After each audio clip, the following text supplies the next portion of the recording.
I'm McEvoy, the Plaid Assembly candidate for Cardiff West, and as you can see, our campaign has been getting quite a lot of attention. What I'm here to talk about today is the lies, there's no other way of putting it, the lies that Labour told back in 2012. And here is a copy of one of their leaflets. Okay? Now, there they are in a green field, and Labour board saying that they didn't want to build on our greenfield sites. More than that, you may or may not recognise this individual as the First Minister of Wales. And when I published Labour's plans to build on greenfield sites, the First Minister called it a blatant lie. And he said that in the Assembly on the 24th of April 2012, just before the council elections. He went on to say that it was wholly untrue, and there's the article there in Wales Online.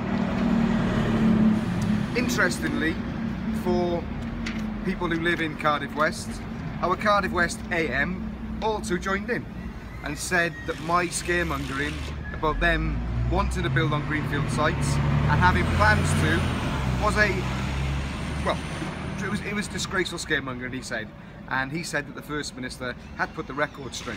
Now, inspired by what has happened there, because Labour lied to us, they got elected on a lie, what we're doing in Plaid Cymru is we're having a recall law when we form the government. What that means is, if politicians tell lies, like these guys did, okay, to us, or if they behave really badly, then there will be a way to recall them and have another election.